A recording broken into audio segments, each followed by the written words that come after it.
If you're like me, sometimes you have these past thoughts that bubble up in your consciousness and that make you cringe, for lack of a better word.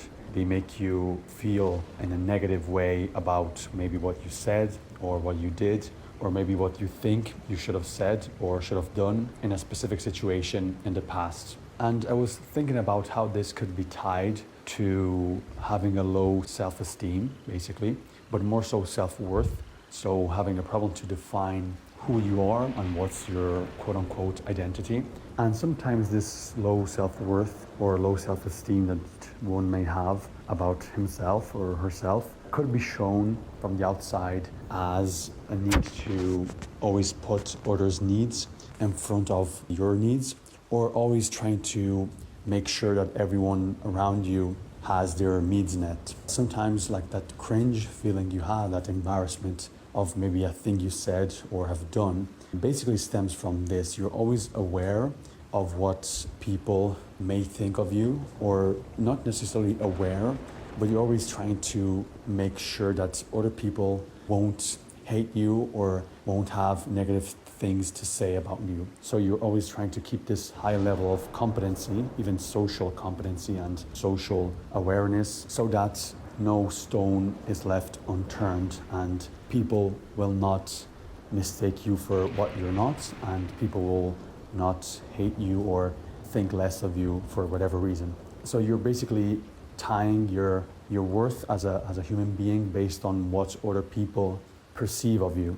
That is something that you can also not, in fact, change or not necessarily influence as you may think. People may have their own personal idiosyncrasies, and they may find you maybe not as friendly for whatever reason, and may find you not a pleasing person to be around for a myriad of reasons that are outside of your control and that are purely based on the various ways that other person has developed through the years, their personality, their influences, and so on. One thing I've noticed is that these type of thoughts that can pop up in your head, maybe it has a little bit to do with some form of OCD behavior or inclination of your brain. So it has a sort of intrusiveness trait to it. But I think that in the years, at least for me, the situation has a little bit improved. Not necessarily the frequency of these type of thoughts. It's not like I have less of them and they're less frequent,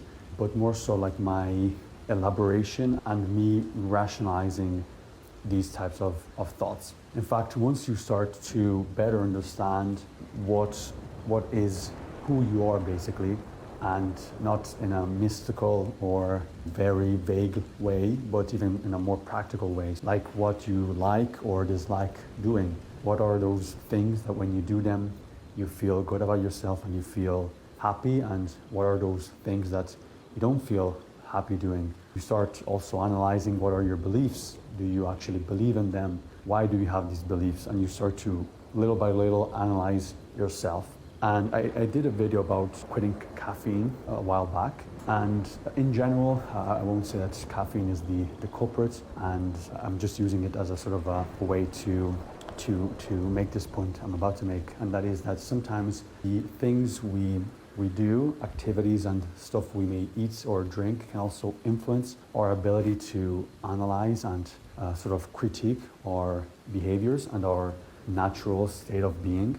So we can, by consuming too much music, YouTube videos, TV series, video games, food, stimulants, or whatever it is, you are sort of moving away from actually analyzing what are your personal tendencies.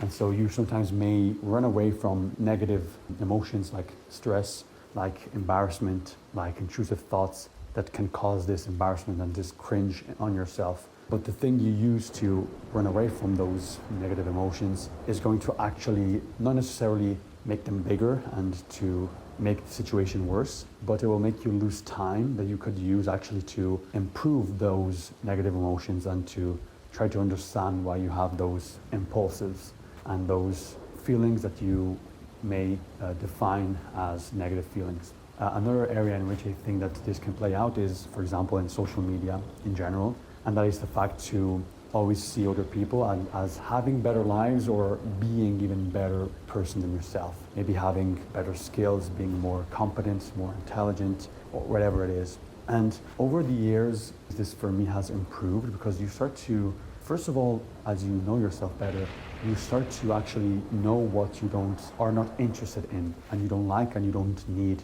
So when you see people having stuff that you don't need, it doesn't elicit envy or bad emotions of self-critique, or it doesn't initiate self-critiquing thought patterns in yourself, because that's not something you know now you don't want that. So you have a piece in your personal puzzle, a new piece that you didn't have before, and so you're better able to discriminate what you want, what you don't want, or better is to say that what you are and what you don't are. And also you start to see in a more objective way what other people are doing. So maybe you could see someone that's on YouTube or on Twitch or has a social media presence and persona as maybe just a job and as something that you could also strive for example, if you want. So not only having this like general envy or negative feeling about that thing, but you see it more for what it is. And from that it can stem even a personal objective or a sort of a work related objective. At least this is something I've seen in myself. You don't see maybe people doing better than you and let that negatively influence you, but you sort of objectively and pragmatically see it for what it is and try to maybe take steps in that direction if you want.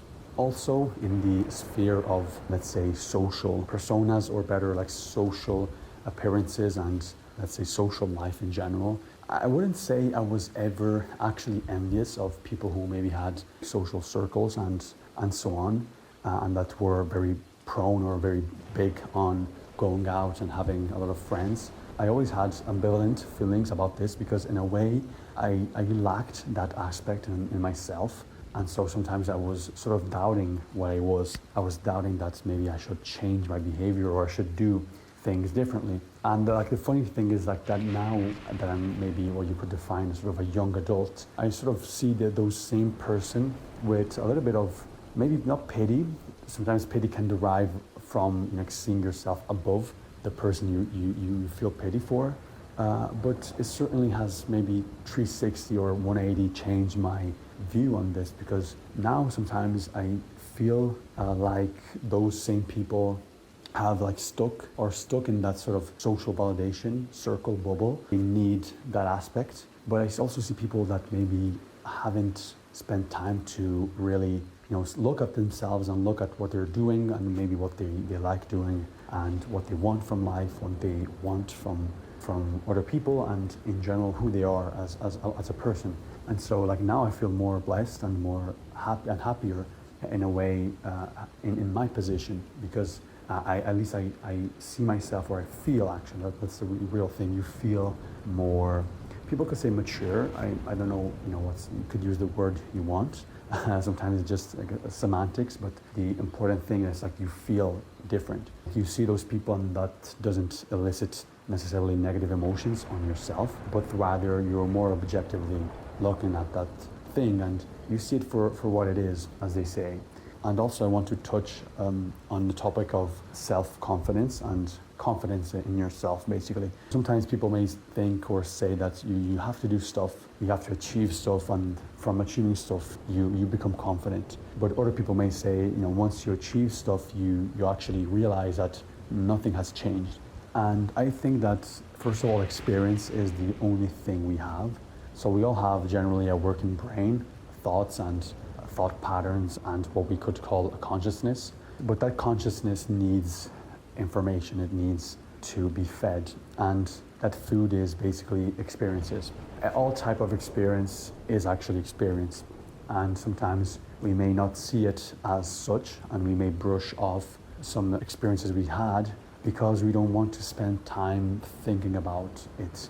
And we may see it as maybe a very mundane or a very boring thing we did, or a very boring thought, or a very boring experience we just had. But everything can be used, even without us thinking about it from a sort of in a conscious way, influence yourself. And so I think that, as I was before saying, having the time to actually reflect on these things. And this doesn't mean meditation necessarily. Maybe you're thinking about, oh, I should meditate an hour a day. I think that you should actually see your thoughts and actually reflect on your thoughts. Because sometimes meditation can be described by some people as just seeing yourself live and seeing your biological activity, seeing your thoughts and not judge them and only letting them by. And this is different from what I'm saying. I'm talking about actually reflecting, actively participating in your inner life. And so a thing that I started doing lately is try to limit the time I spend distracting myself, like when I have maybe a free moment or a moment in which I'm not doing nothing, try to reflect. And sometimes you will always want to distract yourself for whatever reason. But when a thought spawns in my head, I just sometimes stop what I'm doing and try to give it space in my head. And that could be only 5 minutes or 10 minutes or maybe 30 seconds, and try to elaborate that thought and why I'm thinking that. So I think that, as I was saying, talking about self-confidence, experience is the only currency we have, but also self-confidence, at least for me, from what I'm seeing in my life. And obviously, as an aside, this is just me rambling on a Tuesday morning, so it's like, take it for whatever it is. I'm just sort of free flowing my thoughts. So this isn't, don't want this video to be practical tips or advices that I'm giving. It's just expressing an experience and expressing what I've seen and what I've thought about, and that's all there is to this video. So returning back to what I was saying, this experience and this self-reflection actually sort of lets you know or gives you more information about yourself. And from that information and from that knowledge, you actually build self-confidence, or you create what people generally call as being confident. Because sometimes being confident, or we define people as confident when they're basically in their natural, let's say, habitat, when they're being themselves. And that's what makes people say, like, oh, that person is confident.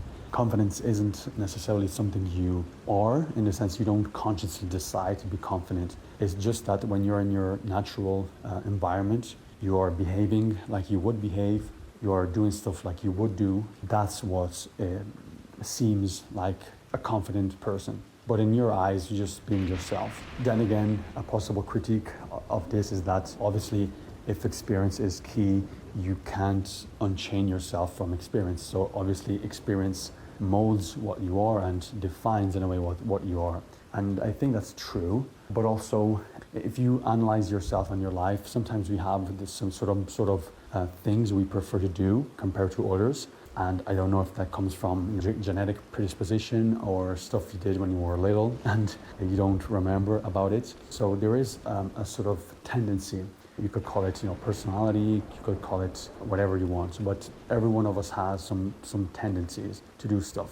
And as you get older, I think that the experiences and the beliefs you hold on that are opposed or aren't in line with that tendency are the things that can create negative emotions and negative feelings, can create stress, frustration, anger. And that's when you have to start to analyze these things, analyze these mental objects that you have, and to sort of see if you actually believe in them and to see why you have them. So yeah, that's what I wanted to say. I still, quote unquote, struggle with always needing to make sure everyone is fine, everyone loves me. Not maybe loves me, but I don't want other people to feel bad about me for whatever reason. But it has become less prevalent, and I think that it will continue to go down this route. As I learn more about myself, I also care less about others in a positive way, meaning that I don't want others to suffer and I don't want to make other people suffer. So I have a sort of my personal ethic, if you want to use that word. So there are things I wouldn't do, and if I do them, I will feel bad about myself, and I know that. So I have this internal voice that sort of dictates or influences how I will act. But given that, for me, basic, let's say, level, so don't hurt other people, don't be unnecessarily bad, don't be evil towards other people. But having said that, giving yourself importance, or being a little bit more egotistical, self-centered, because we sometimes associate negative connotations, sometimes maybe rightfully so, to these words.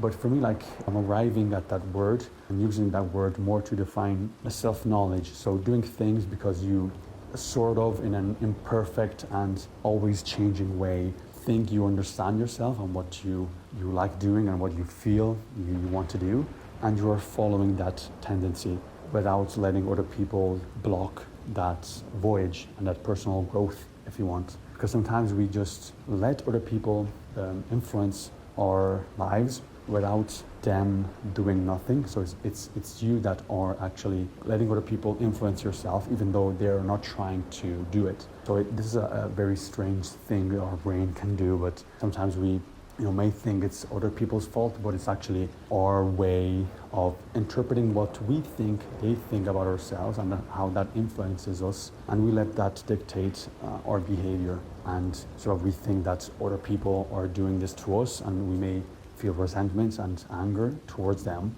but it's all our doing. It's all our fault, basically. Sometimes, obviously, there are different situations that should be analyzed based on the specific scenario. And one last thing I thought about now is that not everything is self-hate. I think that sometimes we may interpret feelings as coming from a position of self-hate, of hating what we are. But sometimes that isn't necessarily the case, at least for me. I don't necessarily have self-hate. I actually think that deep down I believe in myself, and I value myself for being myself, or I value myself for just existing. But sometimes we may mistake as self-hate the frustration and the anger that can come from not understanding what we are and what we want. And so we're more prone maybe to other people's advices and other people's point of view, and we so therefore may act and think we are something that we are not.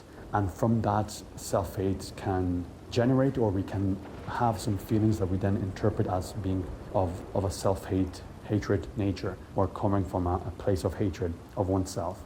But that hatred is, if you want to actually sort of use our logic to get out of this, is pointing towards someone that's not you, and that's sort of a version of yourself that's been created and molded more so from the outside world and from what you've seen, and not from how you actually feel about yourself and how you actually feel about things, and what are your natural tendencies and what is your natural aptitude, and so on. So it's more sort of your body telling you that you should maybe change what you are, and that what you are isn't maybe actually the thing you should be striving for.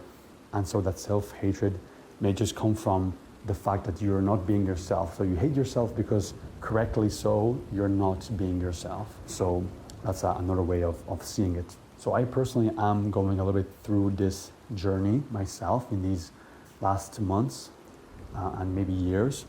I went from sort of this knowledge-seeking moment and period in my early 20s and late teens, reading books about philosophy, trying to understand the truth, whatever I thought it was, and just sort of gaining more knowledge that I thought was about the world, but it was more so knowledge about oneself. So using other people's ideas and lives to better understand oneself. I maybe didn't see it as clearly in those first years, but I think that that's what I was trying to do. Now I'm trying to sort of reconciliate, or to better understand why I think in certain ways, and try to develop my emotional life in general, and the feelings I have and how I interpret those feelings and how I let them influence the view I have about myself. I've always been a very logical and very, let's say, in my head type of person, and so I'm very illiterate when it comes to dealing with my feelings and why I have them. But I think that actually you can, in a way, logic your way out of it. And by that I just mean just take a few minutes even every day to just see what you're doing and try to analyze what you're doing. Just don't always be moving forward, being productive and always doing things. Sometimes just you need to, at least for me, I'm just saying, this is obviously all things I'm saying about myself and things I'm doing. So you do whatever you want and whatever feels good for you in that moment and whatever feels true to you in that moment. I don't want to influence yourself better. So let's start with that statement. But yeah, as I was saying, I'm trying to have a better grasp of my internal emotional and affective states, so to better understand why I feel in a way in certain times or when certain things happen, and to not judge myself for that and actually elaborate on that. And that elaboration and what comes from that analysis isn't necessarily quotes true. I don't think there is an actual true thing, but it has to be something that you think is makes sense to you. It has to be an explanation that when you give it to yourself, it's sort of, you sort of nod metaphorically in agreement with that statement. It has to seem plausible to you. You cannot fake this. You cannot fake, let's say, understanding of concepts in your head.